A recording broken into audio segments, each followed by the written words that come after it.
잠깐 같이 기도드리겠습니다.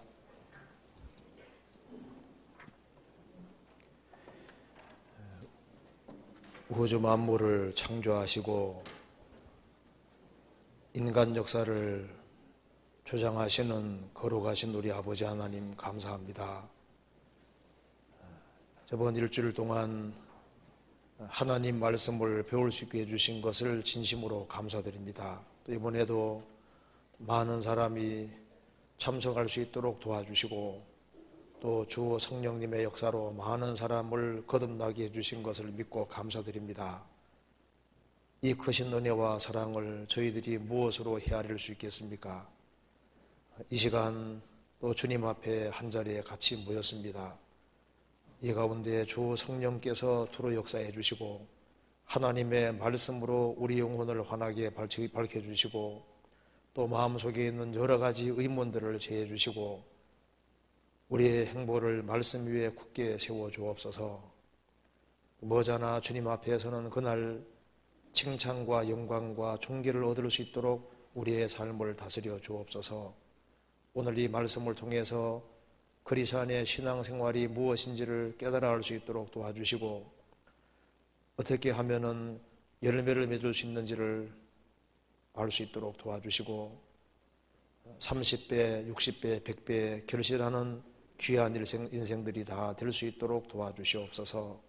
오늘 모든 시종 주 성령께서 두루 역사해 주시고 이 말씀이 우리 마음속에 심겨질 수 있도록 도와주시옵소서. 주 예수 그리스도 이름으로 기도하옵나이다. 아멘. 성경 로마서 8장 찾으시겠습니다. 로마서 8장 9절입니다.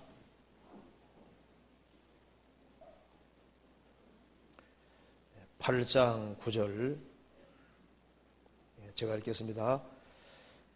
만일 너희 속에 하나님의 영이 거하시면 너희가 육신이 있지 아니하고 영이 있나니 누구든지 그리스도의 영이 없으면 그리스도의 사람이 아니라.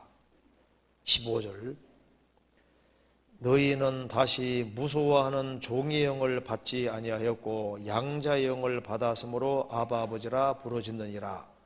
성령이 친히 우리 영으로 더불어 우리가 하나님의 자녀인 것을 증거하시나니 자녀이면 또한 후사 곧 하나님의 후사요 그리스도와 함께한 후사니 우리가 그와 함께 영광을 받기 위하여 고난도 함께 받아야 될 것이니라. 거기까지입니다. 이번에 일주일 동안 하나님 말씀을 배웠습니다.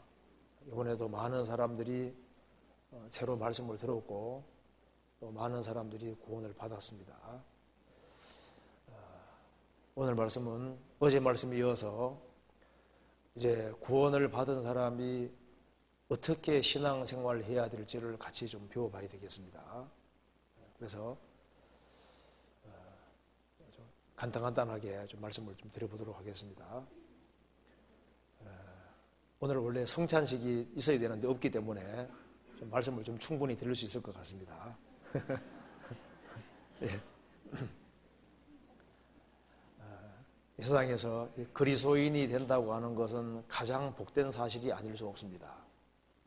이 세상에서 최고의 복은 예수 그리스도를 아는 것이라고 할 수 있습니다.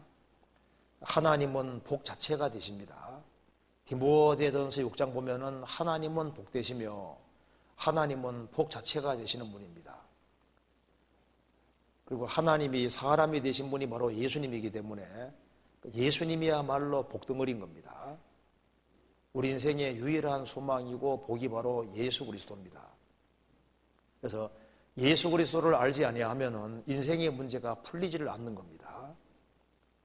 그래서 예수 그리스도를 통해서 구원을 받은 사람, 그 사람은 가장 큰 행복자가 아닐 수 없습니다. 로마서 4장에 보면은 다윗이 사람의 행복에 대해서 이렇게 말했습니다. 사람의 행복에 대하여 다윗이 말한 바 그 불법을 사하심을 받고 그 죄를 가리우심을 받는 자는 복이 있고 주께서 그 죄를 인정치 아니하실 사람은 복이 두 나무와 같으니라. 그 말씀대로 사람의 행복이 무엇이냐? 재산이 많은 것이 행복이냐? 좋은 명예를 얻는 것이 행복이냐? 물론 아닙니다. 진정한 사람의 행복은 비록 죄를 지었지만은 죄를 사함을 받고 죄를 가려움을 받고 하나님께서 너는 죄 없다 해줄 사람은 정말 복이 있는 사람이라고 했습니다. 죄를 사함 받은 사람, 그 사람은 세상에서 가장 큰 복을 받은 사람이고 하나님 앞에서 죄를 가리움 받은 그 사람은 천국도 당당히 들어갈 수가 있는 겁니다. 근데 교회에 다니는 사람은 많지만은 참된 그리스도인들은 너무나도 적습니다. 성경에서 그리스도인의 정의가 여기에 기록이 되어 있습니다. 로마서 8장 9절에 만일 너희 속에 하나님의 영이 거하시면 너희가 육신이 있지 아니하고 영이 있나니 누구든지 그리스도의 영이 없으면 그리스도의 사람이 아니라. 교회에 다니는 사람은 많지만은 그리스도인은 너무나도 적습니다. 그리스도인은 여기 말씀한 대로 그리스도의 영을 소유한 사람을 그리스도인이라고 하는 겁니다. 그래서 미국 같은 데서도 교회에 왔다 갔다 하는 사람, 처치고 교회당 왔다 갔다 하는 사람하고 크리스찬을 좀 구별을 시키고 있습니다. 크리스찬은 그리스도의 영을 소유한 사람을 그리스도인이라고 하는 거예요. 그래서 교회 생활을 열심히 한다 할지라도 그리스도의 영을 소유한 사람은 아직까지 크리스찬이 아닌 겁니다. 누구든지 예외가 없습니다. 누구든지 그리스도의 영이 없으면 그리스도의 사람이 아니니라. 그리스도의 영을 소유한 사람이 그리스도인인데 그러면 그리스도의 영 성령께서 언제 들어오시느냐? 한번 따라해 보시겠습니다. 죄 사함을 얻으라. 그리하면 성령을 선물로 받으리니. 사도행전 2장 이렇게 나와 있죠. 죄 사함을 얻으라. 그리하면 성령을 선물로 받을 것이다. 성령은 죄를 사함 받은 사람 속에 들어오시는 거예요. 그러면 죄는 무엇이 사하느냐? 어제 배운 대로 피 흘림이 없은즉 사함이 없느니라. 죄는 오직 피만 사할 수 있는 겁니다. 그래서 죄를 사함 받을 때 성령이 오시는데 그 죄는 피가 사하니까 주님의 피공도가 믿어질 때 성령이 오시는 거예요. 그래서 주님 피가 내 죄를 영원히 처리했다는 사실이 믿어질 때 믿어지게 하신 분이 성령이신 겁니다. 성령이 안 오시면 믿는데 안 믿어지는 거예요. 성령이 도와주시면 피공도가 믿어지는 겁니다. 그래서 예수님 피는 나 때문에 흘렀다 그렇게 믿어지는데 그 믿어지는 것이 성령이 오신 증거인 겁니다. 예수로 나의 구주 삼고 성령과 피로써 거듭나니. 성령과 피로써 거듭나니. 성령께서 피를 믿어지게 해주시는 거예요. 그 피가 마음속에 큰 증거 됩니다. 그 피가 마음속에 큰 증거가 되는 겁니다. 삼위일체에 대해 들어보셨을 겁니다. 성경에 삼위일체 하나님에 대해 자세히 기록이 되어 있는데 성부 하나님은 구원을 계획하고 작정하셨습니다. 성자 하나님 예수 그리스도께서는 세상에 오셔서 십자가에 피를 흘리심으로 우리의 죄를 영원히 처리해 주는 일을 하셨습니다. 성령께서는 무슨 일을 하시냐 하면은 성부가 계획하고 작정하시고 성자 예수 그리스도께서 완성하신 것이 무엇인지를 믿어지게 하기 위해 오신 분인 거예요. 그래서 성령이 오셔야만 그 피공도가 확실하게 믿어지는 겁니다. 그래서 피가 믿어지는 것이 가장 중요한 겁니다. 로마서 8장 15절 보시겠습니다. 15절. 너희는 다시 무소화하는 종의 영을 받지 아니하였고 양자의 영을 받았으므로 아바 아버지라 부르짖느니라. 너희는 다시 무소화하는 종의 영을 받지 아니하였고 교회 생활을 한다 할지라도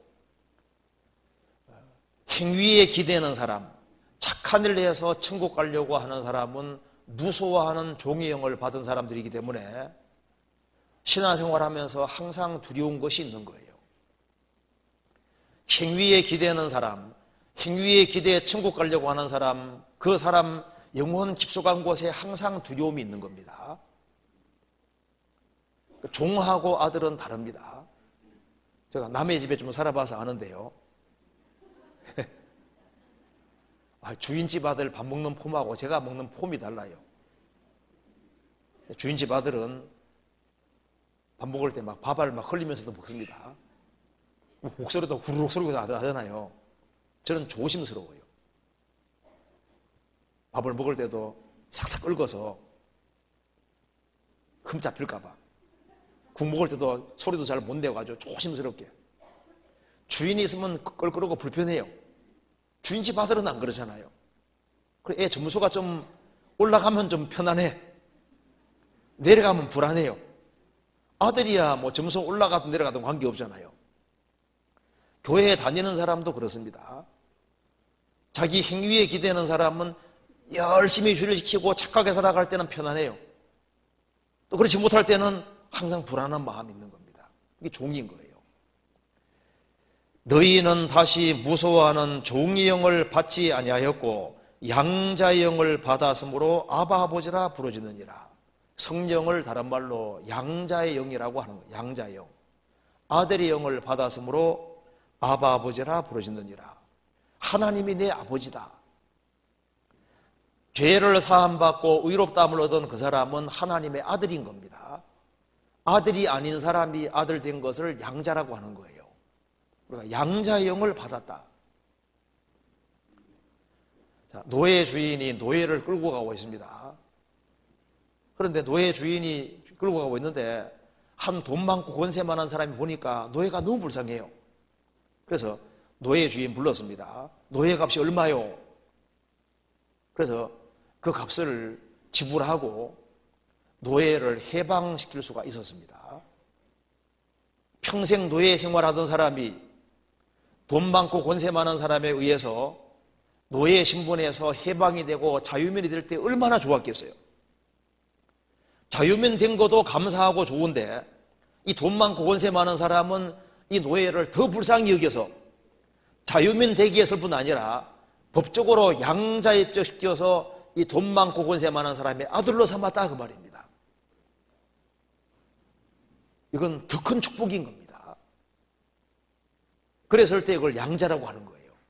우리는 죄값에 팔려 지옥 가고 있을 때 예수님이 그 죄값을 영원한 속죄에 이루시고 죄값을 영원히 지불해 주심으로 우리를 지옥 형벌에서 해방시켜 준 것만도 감사한데 우리에게 성령을 주심으로 우리를 아예 하나님의 아들로 양자 입적을 시킨 거예요. 그래서 죄에서 해방됐다. 그거보다 훨씬 더 큰 것은 너는 내 아들이 됐다. 그건 훨씬 더 큰 겁니다. 그러면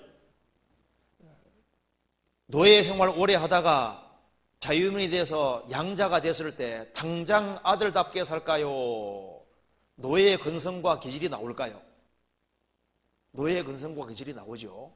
그래도 이 돈 많고 권세 많은 사람은 이 사람이 부족한 것이 있어도 여전히 아들로 생각합니다. 왜? 그런 줄 알고 아들로 삼은 거예요. 그리고 사랑해주고 교육해주고 도와주고 하면서 점점 아들답게 만들어줍니다. 그래서 세월이 흘러가면은 이제 노예 신분의 티를 벗고 이제 점점 아들답게 바뀌어가는 거예요. 이 아들은 이제 아버지의 모든 것이 자기 것이고 아버지의 모든 것을 상속받을 수 있게 된 겁니다. 그것처럼 우리가 지옥 형벌에서 건짐받은 것도 감사한데 우리를 하나님의 아들로 삼아 주셨고 이제 하나님의 아들이기 때문에 하나님의 모든 것이 우리 것이고 우리 하나님의 아들이기 때문에 천국은 당연히 가는 것이고 하나님의 모든 것을 상속받을 수 있게 된 겁니다. 그럼 우리가 죄인으로 있다가 갑자기 하나님 아들 됐는데 우리가 당장 아들답게 살까요? 죄인의 근성과 기질이 나올까요? 저는 구원받으면 천사가 되는 줄 알았어요. 근데 아니더라고요. 죄값은 지불됐는데 죄의 기질은 남아있습니다. 한번 따라해 보시겠습니다. 육체의 더러운 것을 제하여 버림이 아니요 오직 선한 양심이 하나님을 향하여 찾아가는 것이니라. 육체의 더러운 것을 제하여 버린 것이 아니다. 죄값은 지불됐지만 죄의 기질은 남아있다 그 말입니다. 구원받으면 선한 양심이 생기고 그래서 하나님 말씀대로 살기를 갈망하는 마음이 계속 올라오게 되는 거예요. 베드로 전서 3장 끝에 나와 있습니다. 그래서 하나님께서는 우리를 무조건적인 긍휼로 아들로 삼았기 때문에 우리가 삶 속에서 부족한 것이 나온다 할지라도 실망하지 않습니다. 그런 줄 알고 아들로 삼아 주신 거예요. 그리고 하나님께서 우리를 사랑해 주시고 도와주시면서 점점 아들답게 바꿔주시는 겁니다. 그래서 하나님의 아들이 되는 건 순간인데 아들답게 되는 거기에는 세월이 걸리도록 되어 있는 겁니다. 그래서 예수님 피는 우리를 지옥 형벌에서 건지셨고 성령께서는 그 피를 믿어지게 해주셨고 우리 속에 오시는 성령께서는 다른 말로 보혜사입니다. 영어로 말하면 더 헬퍼입니다. 도와주시는 분이다. 더 컴포터다. 우리를 위로해 주시고 용기를 주시고 뒤에서 작업하시는 분인 거예요. 그래서 주님 피가 확실하게 영혼 속에 믿어진 사람은 성령께서 영혼 속에 작업하셔서 바꿔주십니다. 그래서 세월이 흘러가면은 그 사람이 바뀌어지기 때문에 야 많이 바뀌었네. 어제까지 죄 짓던 사람이 세월이 지나가면 와 많이 바뀌었네. 속이 바꿔지니까 행동도 바꿔지게 되는 거예요. 틀림없이 그렇게 되도록 되어 있습니다. 그래서 로마서 8장 15절 너희는 다시 무서워하는 종의 영을 받지 아니하였고 양자의 영을 받았으므로 아바 아버지라 부르짖느니라. 성령이 친히 우리 영으로 더불어 우리가 하나님의 자녀인 것을 증거하시나니 자녀이면 또한 후사 상속자입니다. 곧 하나님의 후사요 대기업의 후사가 아니고 대재벌의 후사가 아니고 왕의 후사가 아니고 하나님의 후사요 하나님의 상속자요 그리스도와 함께한 후사니 그리스도와 공동 후사다. 그리스도가 누리는 걸 다 누릴 수 있게 해주신 겁니다. 우리가 그와 함께 영광을 받기 위하여 고난도 함께 받아야 될 것이니라. 지옥 형벌에서 면제해 준 것만도 감사한데 하나님의 아들로 삼아 주셨고 하나님의 상속자가 되게 해 주신 겁니다. 그래서 피공도가 믿어진 사람 속에 성령이 들어오신 거예요. 그래서 성령께서 우리 영혼 속에 작업을 해나가시는 겁니다. 성령을 은혜의 성령이라고 합니다. 은혜의 성령.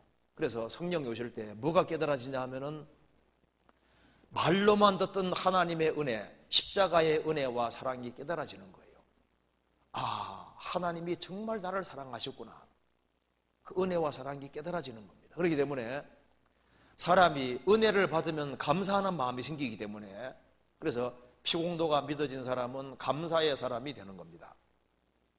범사에 감사하란 말을 많이 들어보셨지만은 참으로 지옥 형벌에서 건짐받고 나도 이제 천국 갈 수 있구나 그 확신이 생길 때까지는 진정한 감사가 뭔지를 알 수가 없게 되는 겁니다. 그래서 이 복음 진리를 확실히 깨우친 사람, 십자가 은혜와 사랑을 깨우친 사람은 정말 감사할 수 있는 사람이 되기 때문에 지구한 인생을 살았을지라도 생각이 바뀌어지게 되는 겁니다. 그래서 내가 한국에 태어난 것도 진짜 감사한 일이다. 내가 가난한 가정에 태어났을지라도 그것이 내가 구원받는 데 정말 도움이 됐구나. 내가 남보다 참 고생을 많이 했지만 그것이 구원받는 데 도움이 됐기 때문에 그 모든 것도 감사로 받아들이게 되는 겁니다. 주께서 인생으로 고생하며 근심하게 하심이 본심이 아니시로다. 예레미야 애가 3장 33절에 기록된 대로 주께서 인생으로 고생도 하고 근심도 하게 하신 것이 하나님 본 마음이 아니었던 거예요. 우리를 사랑하셨고 내게 십자가 진리를 깨닫게 해주시려고 이렇게 고달픈 생을 살게 하셨구나 하는 것이 깨달아지니까 그 모든 것이 감사로 와닿게 되는 겁니다. 보옵소서 내게 큰 고통을 더하신 것은 내게 평안을 주려 하심이라. 주께서 나의 영혼을 사랑하사 멸망의 구덩이에서 건지셨고 나의 모든 죄는 주의 등 뒤에 던지셨나이다. 그 말씀대로 보옵소서 내게 큰 고통을 더하신 것은, 인생이 고통의 연속이잖아요. 고통을 더하신 것은 미워서가 아니라 나를 사랑하셨기 때문입니다. 주께서 나의 영혼을 사랑하셨다. 그리고 주 예수 그리스도께서 나의 모든 죄를 주의 등 뒤에 던지셨다는 걸 깨닫게 해주시려고 내게 많은 고통과 수고와 슬픔을 주셨다는 것을 깨닫게 되는 겁니다. 그래서 내 인생 고통의 모든 배후에 하나님의 은혜와 사랑이 있었다는 것을 깨닫게 되는 겁니다. 일본의 유명한 대학자이면서 독실한 크리스찬이었던 우찌무라 간조, 그 사람이 구원받고 난 이후에 이런 얘기를 했습니다. 슬퍼할 것도 없다, 원망할 것도 없다. 내게 많은 슬픔을 안겨다 준 사람도 내겐 필요했다. 병석에 있는 시련도 필요했다. 내 곁에 떠난 사람도 필요했다. 인생의 모든 쓰라린 고통이 다 알고 보니까 필요한 것이었다. 그 모든 것이 결국은 다 은혜였다는 걸 깨닫게 되는 겁니다. 성령은 은혜의 성령이기 때문에 성령께서 우리 마음속에 이제 작업을 하셔서 십자가 은혜뿐 아니라 이제 일생 동안 우리를 계속 은혜 가운데 인도해 가셔서 우리를 정말 감사할 수 있는 사람으로 만들어 가시는 거예요. 그래서 이 세상에서 정말 기쁘고 감사하게 살아가는 사람들이 크리스찬입니다. 세상의 종교에 없는 것이 기독교 안에 있는데 바로 기쁨인 겁니다. 기쁨과 진정한 감사가 기독교 안에 있는 거예요. 왜? 거기에는 기독교 안에는 은혜가 있기 때문에 그러는 겁니다. 성령은 진리의 성령이기 때문에 이제 성경에서 이런 말씀이 이해되는 겁니다. 예수님 말씀하시기를 내가 곧 길이요 진리요 생명이니 나로 말미암지 않고는 아버지께 올 자가 없느니라. 그런 말씀 많이 들으셨잖아요. 그런데 그게 무슨 뜻인지를 몰랐습니다. 그런데 이제 복음 진리를 깨우치고 나면은 예수님이 인생의 유일한 길이구나. 예수님이 진리고 예수님이 생명이고 예수님을 통해서만 천국 간다는 말이 맞는구나. 왜? 예수님이 죄 사하는 권세가 있고 예수님 피만 죄를 사할 수 있기 때문입니다. 예수님이 공생의 당시에 초자야 너의 죄 사함 받았느니라. 예수님은 죄를 사하는 권세가 있습니다. 왜냐하면 예수님만 의인이고 사도행전 20장 28절에 하나님께서 자기 피로 사신 교회라는 말씀대로 예수님은 하나님의 피입니다. 예수님 피는 하나님이 자기 피로 사신 교회, 예수님께서 피를 흘리셨기 때문에 예수님만 사람을 천국 보내줄 수 있는 거예요. 그래서 로마서 8장에 말한 대로 진리를 알지니 진리가 너희를 자유케 하리라. 그 말씀을 많이 들었는데 진리가 뭔지 몰랐잖아요. 예수님의 진리가 예수님이 진리시고 예수님 피가 진리입니다. 왜냐하면 사람은 예수님 피로만 죄에서 해방될 수 있기 때문에 그런 거예요. 요한계시록 1장 5절에서도 우리를 사랑하사 그의 피로 우리 죄의 소리를 해방하시고 그의 피로 우리 죄의 소리를 해방하셨다. 진리가 너희를 자유케 하리라, 해방하리라. 예수님 피가 진리인 겁니다. 찬송 보시면요 거의 피 얘기가 많잖아요. 성령은 진리의 성령이십니다. 그래서 이제 성령을 받은 사람은 비로소 성경을 깨닫게 되는 거예요. 요한복음 17장 17절에 말씀하기를 저희를 진리로 거룩하게 하옵소서. 아버지의 말씀은 진리니이다. 질린단 말이 아니고 구원 안 받은 사람은 성경 말씀 들으면 마음이 질리지요. 근데 아버지의 말씀은 진리니이다. 진리. 그래서 성경이 깨달아지는 게 신기하잖아요. 모든 길은 로마로 통한다 하잖아요. 성경의 모든 건 다 예수님과 통하게 되어 있습니다. 너희가 성경에서 영생을 얻는 줄 생각하고 성경을 상고하거니와 이 성경이 곧 내게 대하여 증거하는 것이로라. 성경은 전부 다 예수님 한 분을 증거하는 겁니다. 그리고 이 성경이 러브레터라고 하는 것을 구원받아야 아주 확실히 깨닫게 되는 거예요. 제가 어떤 글에 보니까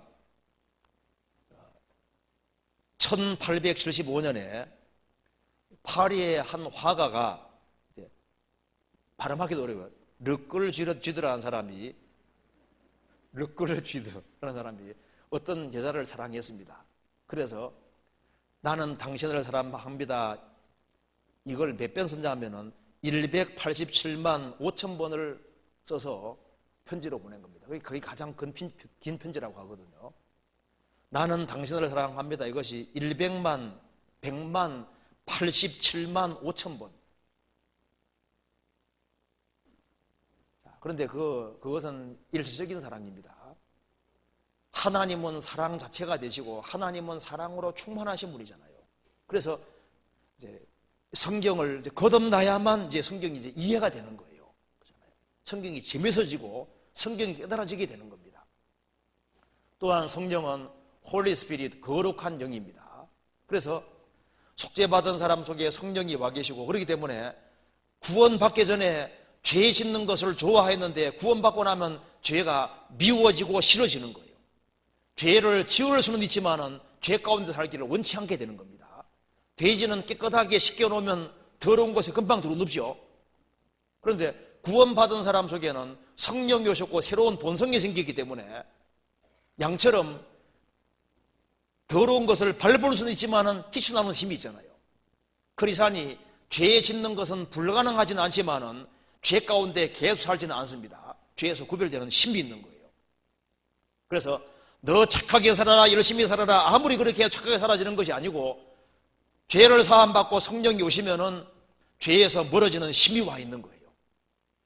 그래서 그전과 다르게 죄 지면 너무 속상하고 싫은 거예요. 뛰쳐나오는 힘이 있는 겁니다. 구원받은 사람은 죄 가운데 계속 못 삽니다. 죄가 너희를 주관치 못하리니 너희가 법 아래 있지 아니하고 은혜 아래 있음이니라. 주님 은혜가 내 죄를 영원히 처리한 것이 마음속에 정말 받아들여진 사람은 죄 가운데 안 산다는 특징이 있는 거예요. 어떤 술주정뱅이가 철길을 가다가 철로 베고 잠이 들었습니다. 밭에서 일하던 농부가 그걸 알았습니다. 소리를 질러도 이 사람 모르고 자고 있습니다. 살려주려고 달려오는데 객차는 달려오고, 그래서 이 술 취한 사람을 옆으로 치우고 돌이키려 하다가 미처 못 피해서 농부가 대신 죽었습니다. 이 사실이 실제라면은 이 술주정뱅이는 술을 안 먹으려고 하게 돼 있는 거예요. 먹을 수는 있지만 안 먹으려고 하게 돼 있는 겁니다. 그처럼 예수님이 내 죄를 영원히 처리하기 위해서 죽었다는 사실을, 죽고 부활했다는 사실을 정말 믿는 사람은 죄를 지을 수는 있지만은 죄 가운데 못 삽니다. 반드시 일어나는 힘이 있는 거예요. 틀림없이 그것이 있습니다. 사람은 누구든지 자기를 사랑해주는 사람에게 악을 행하기를 원치 않습니다. 제가 지역교회 집회 가서 들은 얘기입니다. 어떤 동네에 큰 과수원이 있었는데요. 한 학생이 나무에 올라가서 막 과일을 따고 있는데 밑에서 주인하고 눈이 딱 마주친 겁니다. 혼나게 생기잖아요.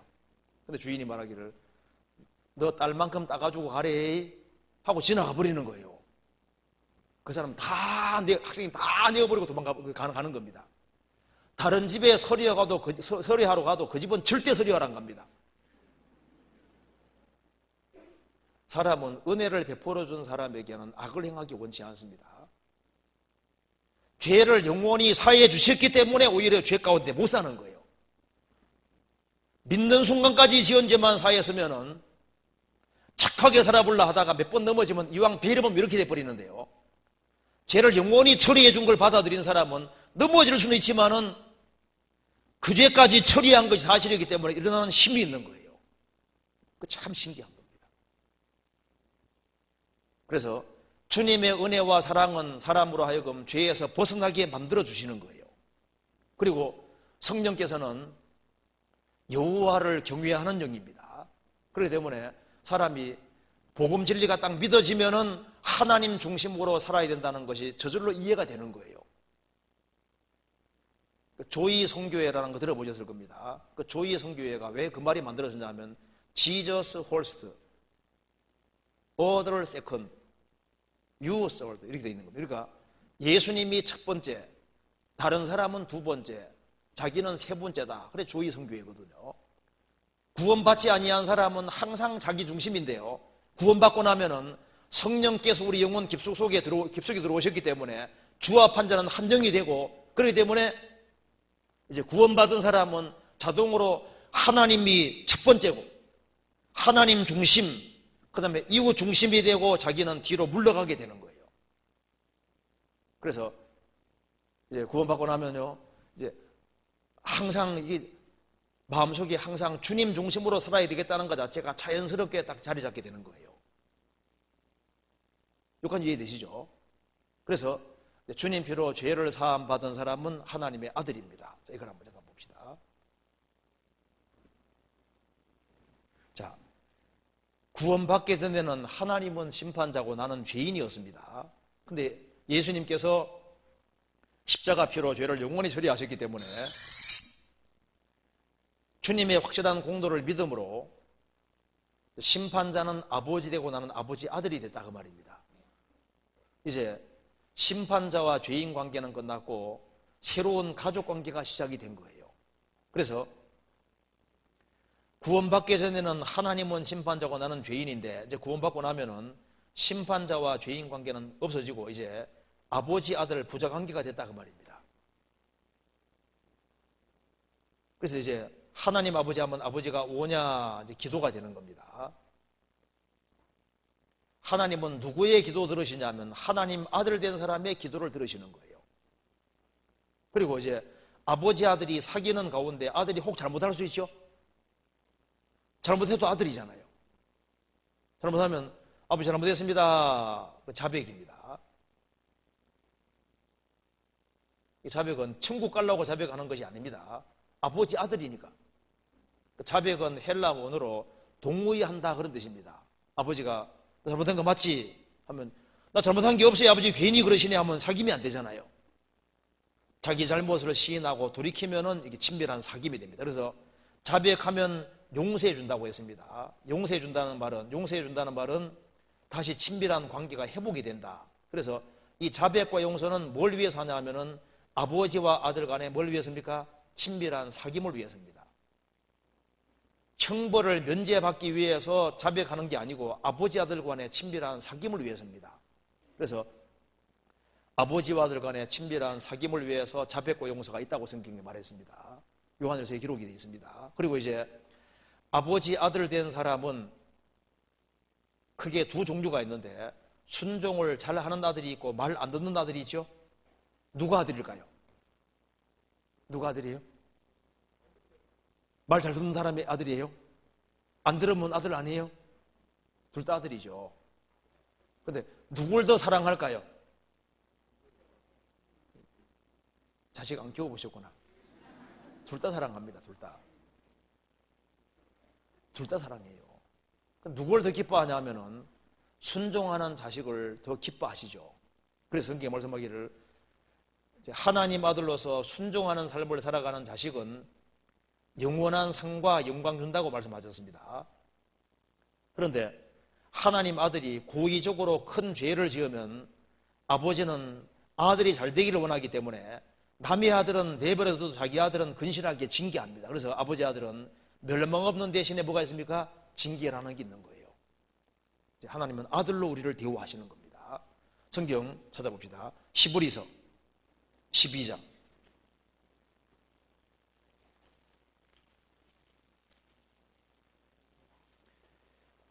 히브리서 12장 5절입니다.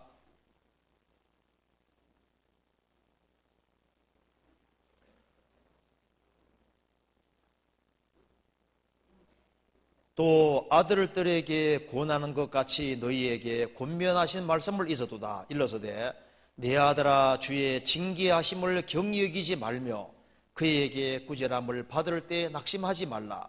주께서 그 사랑하시는 자를 징계하시고 그의 받으시는 아들마다 책질하심이라 하였으니 너희가 참으면 징계를 받기 위함이라. 하나님이 아들과 같이 너희를 대우하시나니 어찌 아비가 징계하지 않는 아들이 있으리요. 징계는 다 받는 것이거늘 너희에게 없으면 사생자요 참 아들이 아니니라. 9절 같이 읽겠습니다.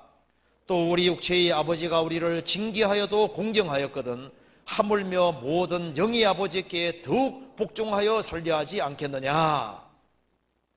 한번 따라합시다. 여기 성경에 말씀하기를 이렇게 되어 있습니다. 따라합시다. 하나님이 아들과 같이 너희를 대우하시나니. 이제는 죄인으로 대우하는 게 아니라 아들로 대우하신다. 진짜 아들인 거예요. 주님 피로 구원받은 사람은 하나님은 진짜 아들로 대접하시는 겁니다. 아들로. 아들이기 때문에 성경이 말씀하기를 내 아들아 주의 징계하심을 경히 가볍게 여기지 말며 그에게 꾸지람을 받을 때 낙심하지 말라. 하나님이 꾸중도 하십니다. 낙심하지 마라. 사랑하니까.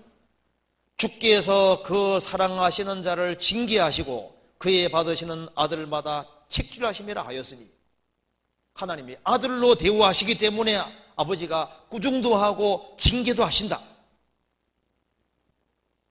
어찌 아버지가 징계하지 않는 아들이 있으리요. 징계는 다 받는 것이거늘. 살아오는 과정에서 아버지에게 꾸중 안 들은 자식이 없을 거예요. 징계는 다 받는 것이거늘 너희에게 없으면 사생자요 참마들이 아니니라. 하나님의 참마들이라면 하나님께서 그 아들에게 간섭하시고 개입하십니다. 부모는 자식에게 소망이 있기 때문에 자식이 잘 되기를 바라잖아요. 그렇기 때문에 간섭하시는 거예요.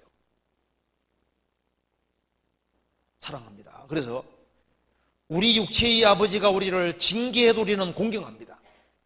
그렇다면 모든 영의 아버지께, 우리를 거듭나게 한 영의 아버지께 더욱 복종하여 살려하지 않겠느냐.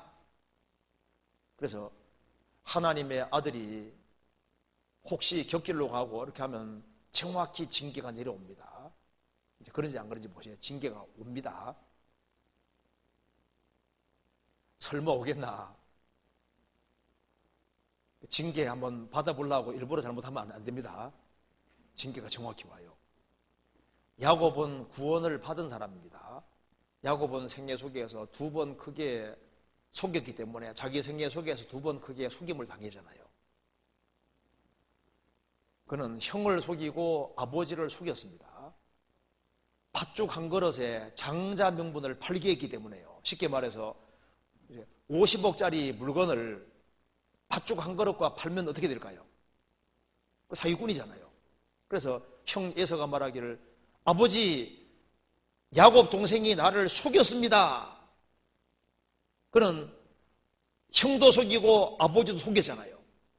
2번 속임으로 생애 속에서 정확히 2번 징계가 내려오게 됐습니다. 이제 라반 집에서 7년 봉사하고 그 딸 라헬과 결혼하게 돼 있었습니다.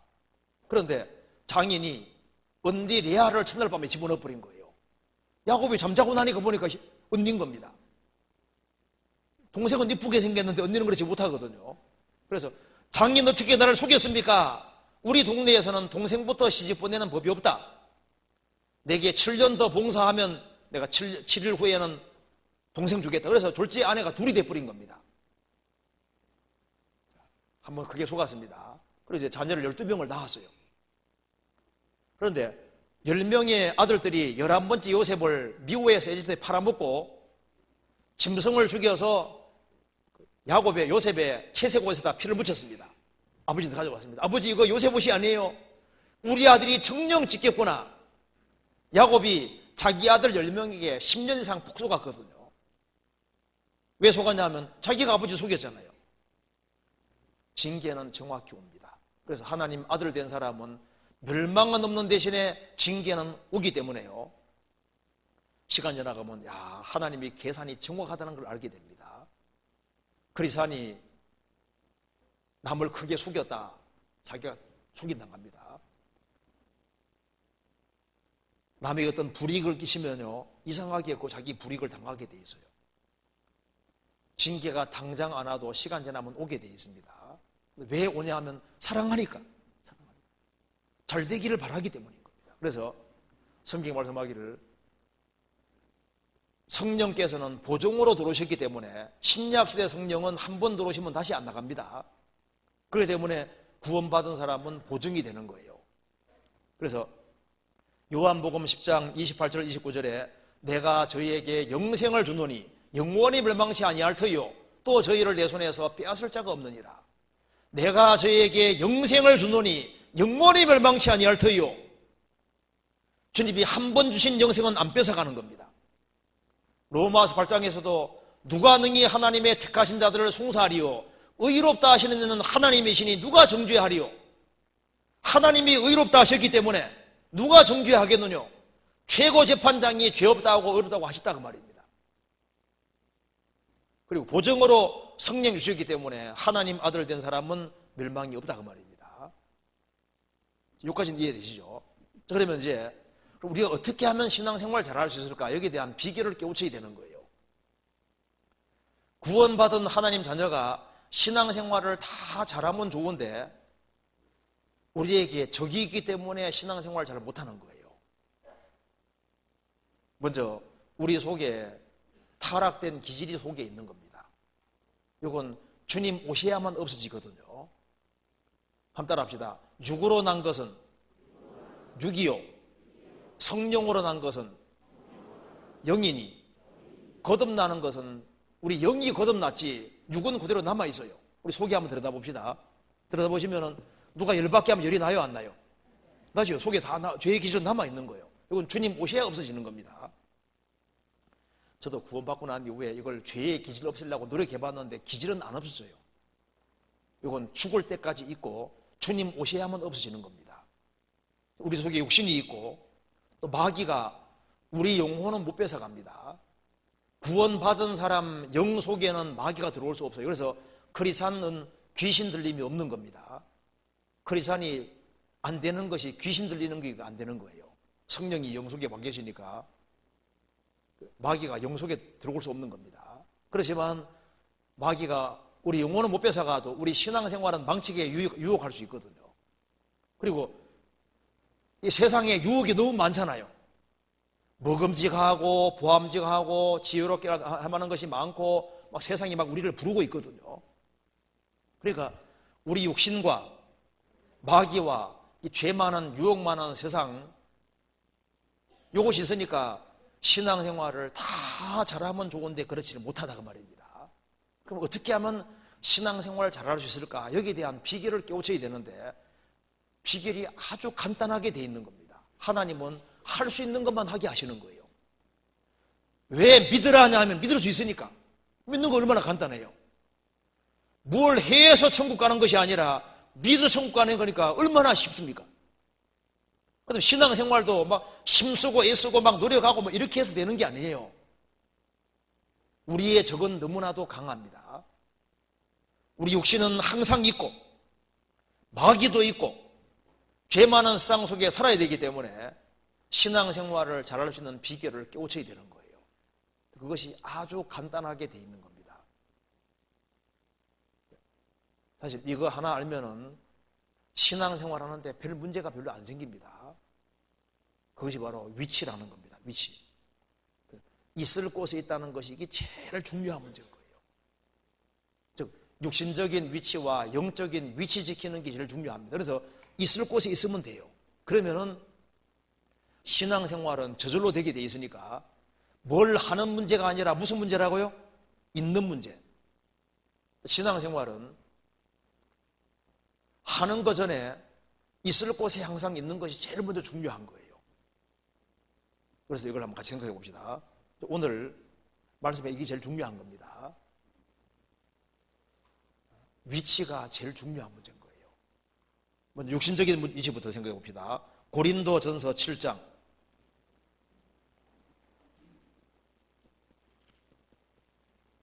16절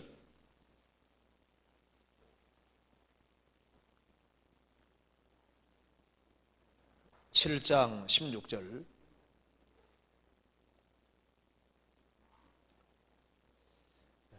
아내 된 자여 내가 남편을 구원할런지 어찌할 수 있으며 남편 된 자여 내가 내 아내를 구원할런지 어찌할 수 있으리요. 그 다음 읽겠습니다.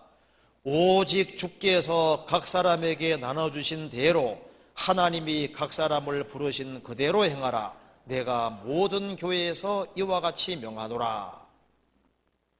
20절도 같이 읽겠습니다. 각 사람이 부르심을 받은 그 부르심 그대로 지내라. 문맥이 이렇게 되어 있습니다. 이 부부가 금슬좋게 살고 있었는데요, 어느 날 남편이 구원받았습니다. 혹은 아내가 구원받았습니다. 그러면 집안에 갈등이 생길 수가 있는 겁니다.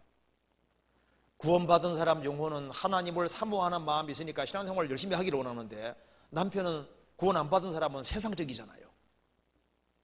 그러니까 이제 집안에 갈등이 생길 수 있는데, 갈등이 생기면은 그 위치를 이탈하고 싶은 마음이 생길 수도 있습니다.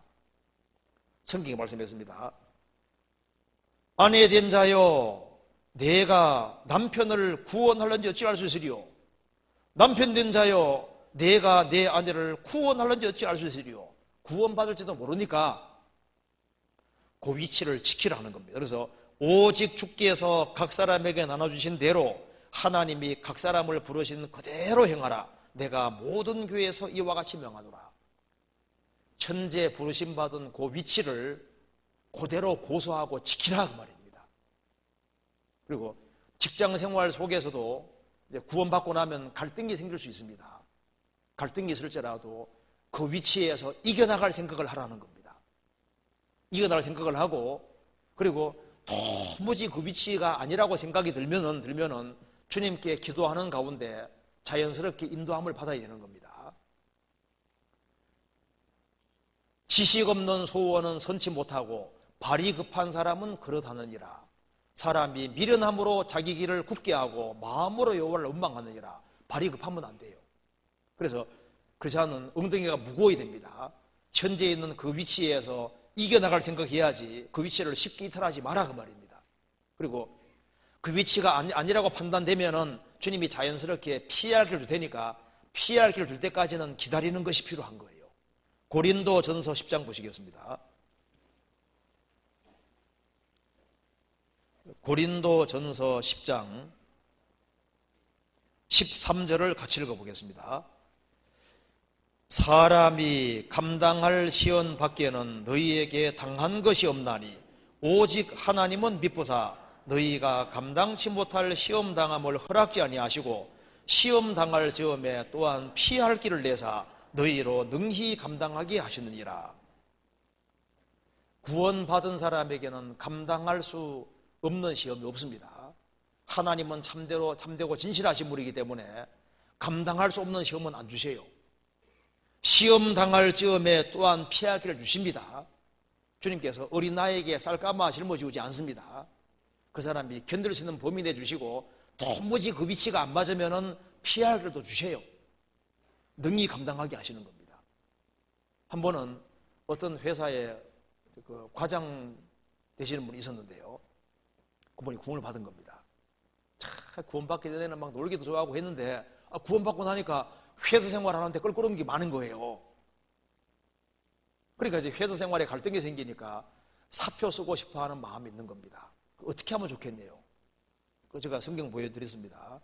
성경에 말씀하기를 구원받았으면 그 부르심 받은 위치에서 이겨나가라고 되어 있습니다. 그리고 주님께서 도무지 감당 못하면 피할 길 준다고 하셨으니 좀 기다리시라고. 주님 피할 길 준다고 하지 않았냐고.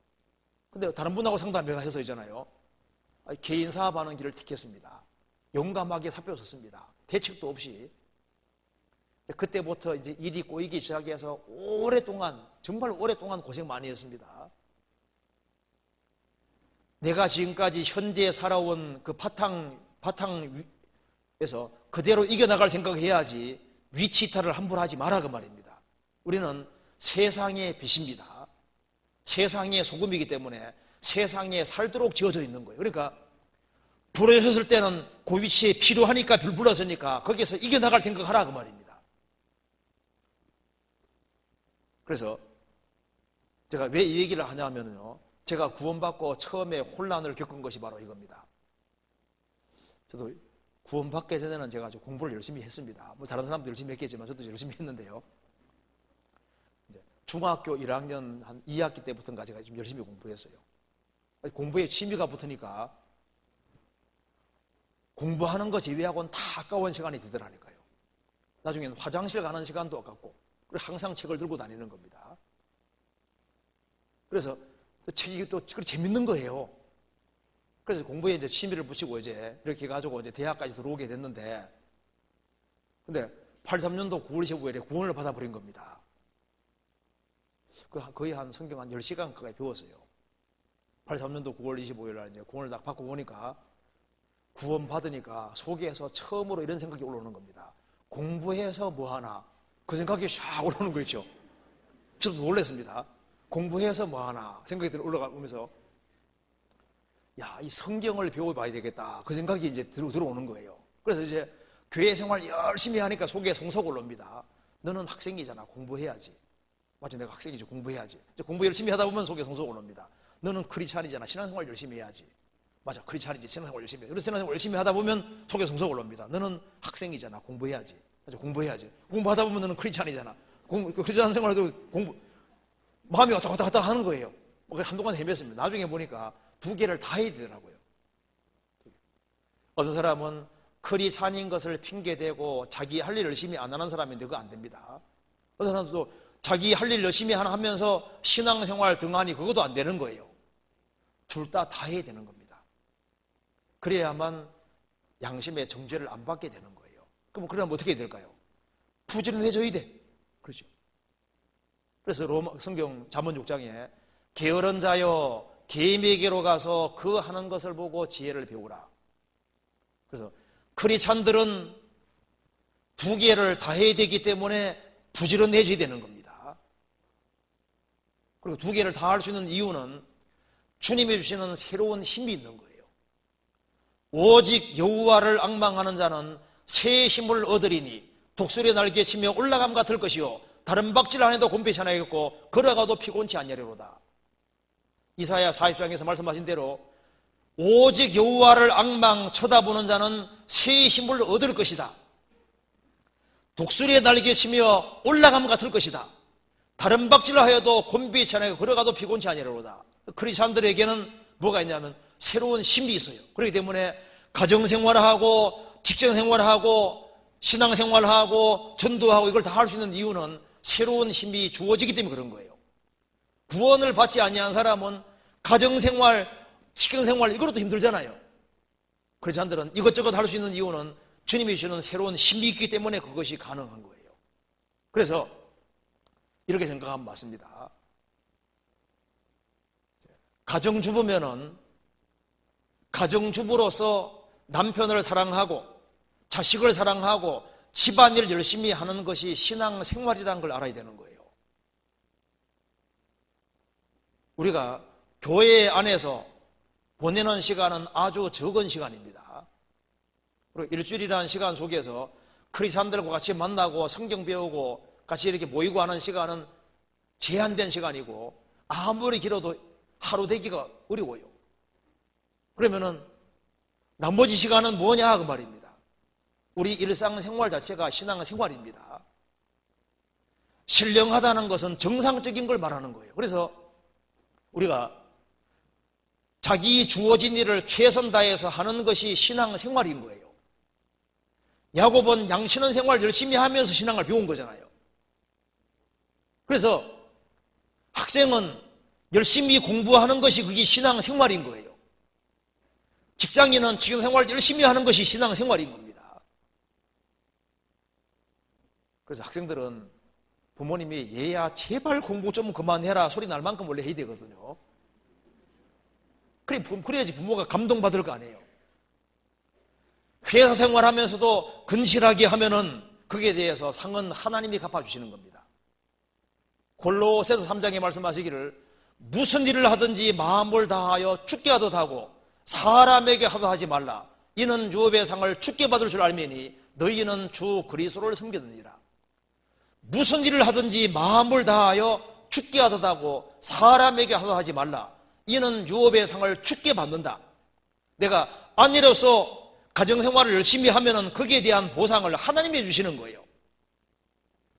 남편도 도리를 다하면은 거기에 대한 보상을 하나님이 해주시는 것이고, 회사생활 내가 충실하게 하면은 월급이 적을지라도 주님이 다른 방법으로도 보상해 주시는 거예요. 그래서 자기 주어진 일을 충실히 하는 것, 그것이 신앙생활이라는 걸 알 필요가 있는 겁니다. 그래서 성경 말씀하기를 내가 자기 사업에 근실한 사람을 보았느냐, 이러한 사람은 왕 앞에 설 것이요 결코 천한 자 앞에 서지 아니하리라. 자기 주어진 일을 충실히 하는 그 사람이 신앙생활을 열심히 할 수 있는 겁니다. 게으른 사람은 마귀도 사용하지 않습니다.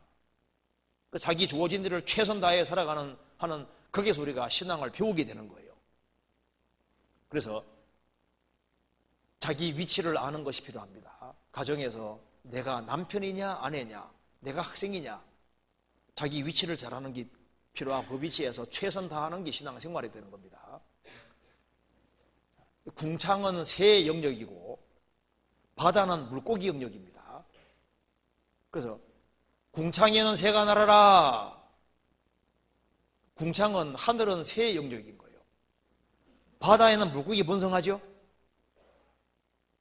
그것처럼 여자는 여자다우면 되는 겁니다. 아내가 남편 되려고 할 필요 없잖아요. 남편이 남편답고 아내가 아내답고 자식은 자식답고 학생은 학생답고 그 위치에서 최선 다하면 되는 거예요. 토끼와 거북이 경주하면 누가 이깁니까? 거북이가 이겨요? 토끼가 이겨요? 누가 이겨요? 경주를 하지 말아야죠. 거북이는 바다에서 경주하자고 해야 되는 거예요. 그렇죠? 토끼는 산에서 경주하자야 되는 겁니다. 서로 영역이 달라요. 그래서 우리가 남들처럼 되려고 할 필요가 없습니다. 자기 분량 안에서 자기 위치에서 최선 다해 살아가는 그게 신앙생활이라고 할 필요가 있습니다. 우리는 세상의 빛입니다. 또 한 가지는 영적인 위치는 더 중요합니다. 영적으로 있을 곳에 있어야 되는 거예요. 성경 신명기 12장 보시겠습니다.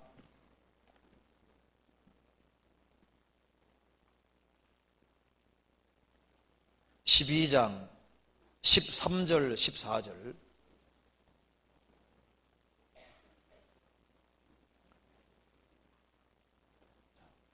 같이 읽어보겠습니다. 너는 삼가서 내게 보이는 아무 곳에서든지 번제를 드리지 말고 오직 너희의 한 지파 중에 여호와의 택하실 그곳에서 너는 번제를 드리고 또 내가 내게 명하는 모든 것을 거기에 행할지니라. 하나님 말씀하시기를 아무 데서나 제사 드리지 말고 하나님이 택하신 한 곳, 그곳에서 번제 드리고 내가 내게 명하는 모든 것을 거기서 그 한 곳에서 행할지니라. 그 한 곳이 성막입니다. 이게 굉장히 중요한 개념인데요. 이 모세 당시에는 하나님이 사람을 만나주는 곳이 있는데 그것이 바로 성막입니다. 성막. 하나님은 성막에서 사람 만나주신 거예요. 성막을 다른 말로 회막, 만나주는 곳입니다. 그래서 성막 중심으로 모임이 이루어졌던 거예요. 성막이 없어지면서 솔로몬이 성전을 지었습니다. 하나님은 성전에서 사람을 만나주신 거예요. 솔로몬 성전 없어지면서 예수님이 오셨는데 요한복음 2장에서 성전된 자기 육체라고 했습니다. 예수님 몸이 성전이기 때문에 하나님이 어디서 만나주셨냐면은 예수님 통해서 만나주셨던 거예요. 그래서 성전이라는 뜻은 하나님이 함께 하시면서 자신 나타내는 곳이라는 뜻입니다. 이제 예수님은 죽으시고 부활해 가셨잖아요. 예수님이 안 보이잖아요. 어디가 성전이냐? 그걸 알아야 됩니다. 왜? 하나님과 접촉하는 곳이 바로 그곳인 거예요. 어디가 성전이냐 하면은 성경에서 놀랍게도 주님 피로 구원받은 사람들이 모인 무리를 성전이라고 하는 겁니다.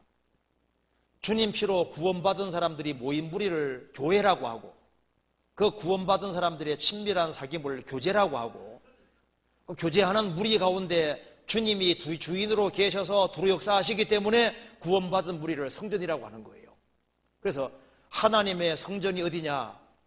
구원받은 무리고 하나님과 접촉하는 곳이 구원받은 무리 속에서 하나님과 접촉하도록 하나님이 방법을 정하신 겁니다. 어떤 사람이 하나님 만나고 싶어서 높은 산에 갔습니다. 남부리를 붙잡았습니다. 주여 저를 만나 주십시오 하고 막 계속 기도했거든요. 잘못하면 귀신 만납니다. 하나님은 저 높은 산에서 만나는 것이 아니고 하나님은 가까이 계셔요. 우리에게 복음 믿어지게 하신 주님께서 주님 피로 구원받은 사람들로 하여금 구원받은 무리를 만드셨고, 구원받은 무리를 만드신 그분께서 그 속에 주인으로 계시고 두루 역사하시기 때문에 주님하고 접촉하고, 그곳이 바로 어디냐? 구원받은 무리인 거예요. 이거 굉장히 중요한 겁니다. 그래서 우리 육신이 얼마나 끈질긴데요. 마귀가 얼마나 간악하고 얼마나 강한데요. 세상 유혹이 얼마나 큰데요. 이걸 우리 힘으로 어떻게 이깁니까? 그래서 자기 기백과 힘 가지고 신앙생활 하는 게 아니에요. 그거 해가지고는 신앙생활 무조건 실패합니다. 그래서 성전이 어딘지를 알고 주님의 직접적인 공급받는 것이 뭔지를 알아야만 신앙생활이 되게 돼 있는 거예요. 그것도 저절로 되게 돼 있는 겁니다. 성경 찾아봅시다. 고린도전서 3장 16절.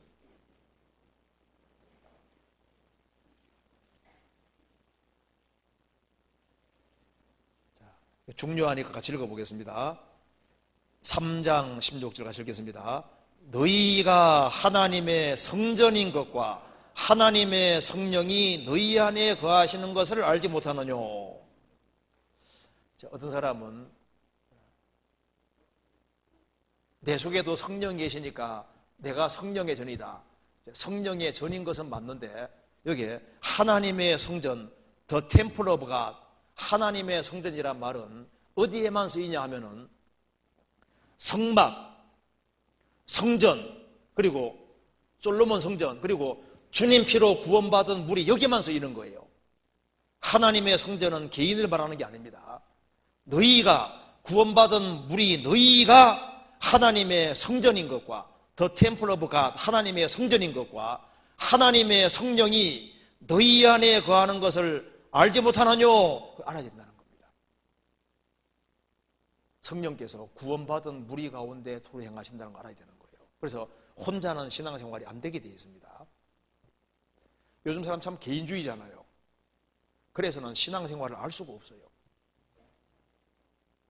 너희가 하나님의 성전이다. 구원받은 무리가 하나님의 성전입니다. 잘 생각해 보시면요, 우리가 모세시대라면 모세시대에 성막이 있다면 대단한 거잖아요. 솔로몬의 성전, 정말 그때 성전이 있으면 대단한 거잖아요.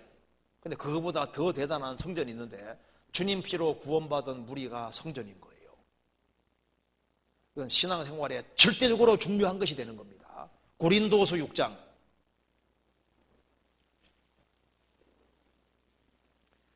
16절 292페이지.